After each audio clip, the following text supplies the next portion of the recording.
एक पल था जब पूरे ब्रह्मांड का अस्तित्व बस एक ज़हर के ऊपर टिका था।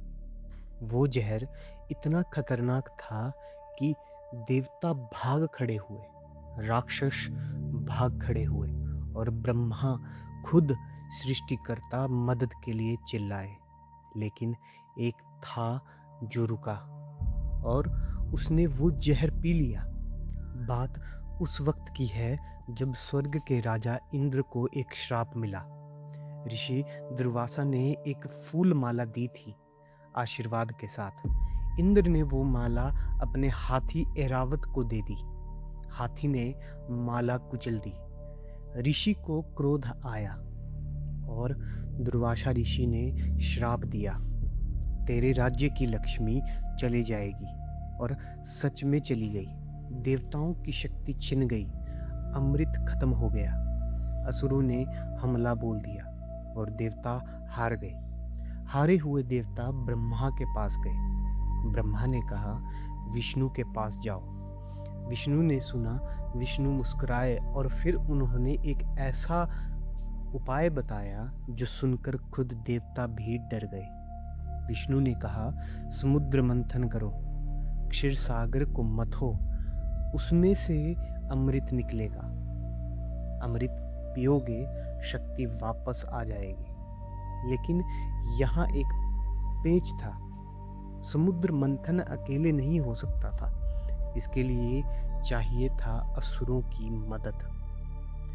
हाँ, देवताओं को अपने दुश्मनों के साथ मिलकर काम करना था। और असुर इसीलिए माने क्योंकि उन्हें भी अमृत चाहिए था। तय हुआ, अमृत दोनों में बटेगा। लेकिन विष्णु पहले से जानते थे ऐसा होगा नहीं। अब तैयारी शुरू हुई। मथानी चाहिए थी। मंदार पर्वत को उखाड़ा गया। रस्सी चाहिए थी। वासुकी नाग को लाया गया। आधार चाहिए था। विष्णु खुद कछुए का रूप लेकर समुद्र की तलहटी में बैठ गए और मंथन शुरू हुआ। एक तरफ देवता वासुकी की पूंछ पकड़कर खींच रहे थे, दूसरी तरफ असुर सिर पकड़कर खड़े थे। अब यहाँ रुको। क्या तुमने कभी सोचा है वासुकी ने हाँ क्यों कहा? एक इतना शक्तिशाली नाग रस्सी बनने के लिए क्यों राजी हुआ? शास्त्र कहते हैं वासुकी शिव का भक्त था और शिव ने उसे कहा था, यह कार्य करो, यह ब्रह्मांड की जरूरत है। या फिर शायद वासुकी को पहले ही पता था कि इस मंथन में क्या निकलने वाला है। मंथन शुरू हुआ और समुद्र ने देना शुरू किया। पहले निकला कालकूट, हलाहल जहर। रुको, पहले अमृत नहीं निकला, पहले निकला जहर। वो जहर इतना भयानक था कि उसकी लपटों से आकाश जलने लगा। देवता, असुर, ऋषि सब भाग खड़े हुए। ब्रह्मा ने शिव को पुकारा। शिव आए और जहर को उठाकर पी लिया। पार्वती ने शिव का गला पकड़ लिया, जहर नीचे ना जाने दिया। वो जहर गले में ही रुक गया। शिव का गला नीला हो गया।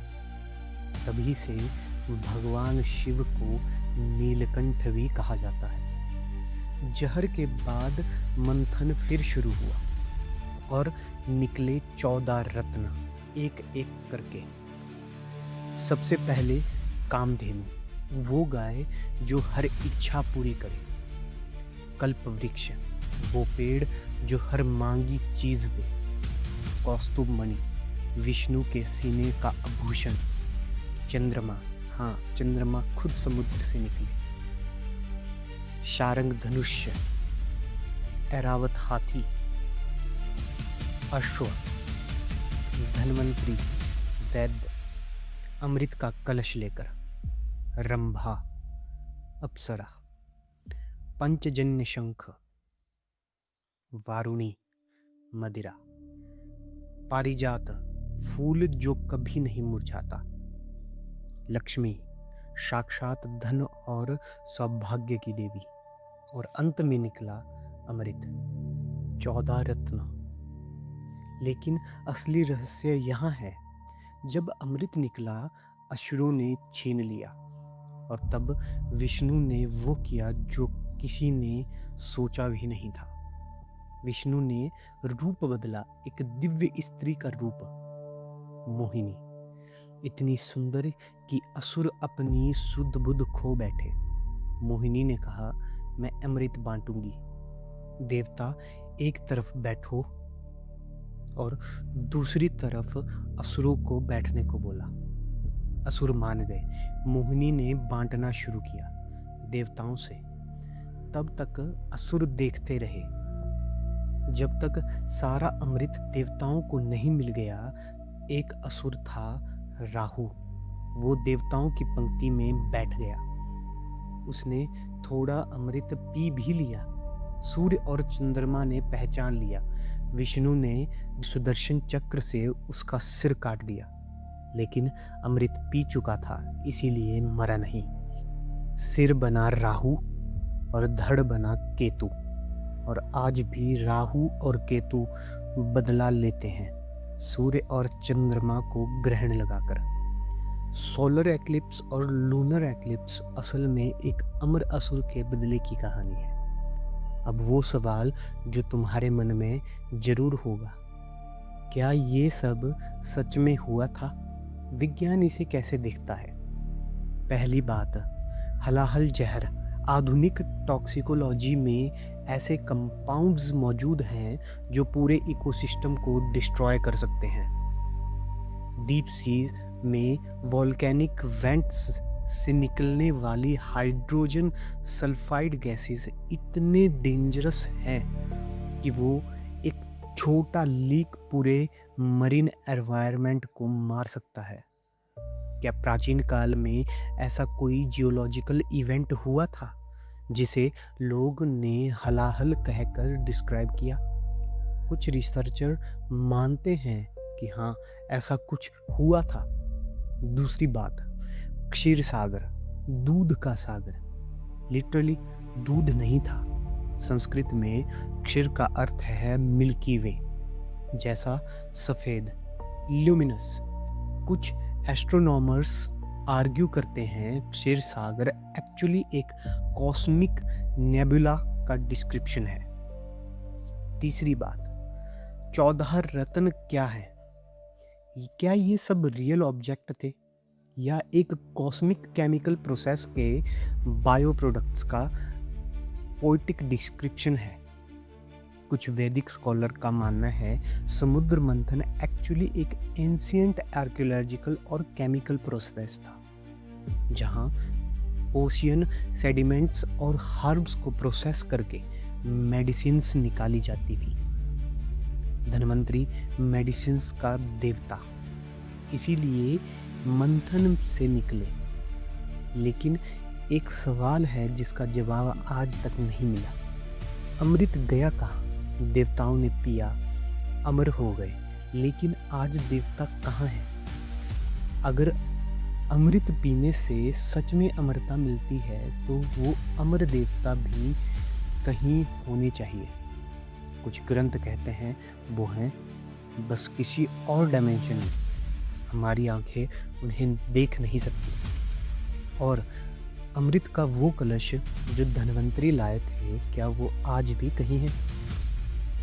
पुराणों में एक मेंशन है, अमृत को सुरक्षित रखा गया है, छुपाया गया किसी ऐसी जगह जहां कोई पहुंच ना सके। क्या वो जगह कैलाश पर्वत है? हमने पिछली वीडियो में देखा कि कैलाश पर्वत पर कोई नहीं चढ़ पाया था। वहाँ टाइम अलग चलता है, वहाँ एक अलग डायमेंशन एग्जिस्ट करती है। क्या वहाँ अमृत सुरक्षित है? समुद्र मंथन सिर्फ एक कहानी नहीं है, यह एक कॉस्मिक इवेंट का रिकॉर्ड है। एक ऐसे युग का जब देवता और असुर एक ही लक्ष्य के लिए लड़े, जब जहर ने दुनिया को तबाह करने की कोशिश की और भगवान नीलकंठ ने इस दुनिया को बचा लिया। लेकिन सबसे बड़ा रहस्य अभी भी बाकी है। वो अमृत जिसके लिए ब्रह्मांड मथा गया, क्या आज भी एग्जिस्ट करता है? और अगर करता है तो क्या कोई उसे ढूंढ सकता है? जवाब शायद उस योद्धा के पास है जिसने वो अमृत नहीं पिया, जो आज भी भटक रहा है दर्द में। अश्वत्थामा। अगर यह वीडियो अच्छा लगा हो तो चैनल को सब्सक्राइब करो और बेल दबाओ, क्योंकि अगला रहस्य और भी गहरा होगा। जय श्री राम।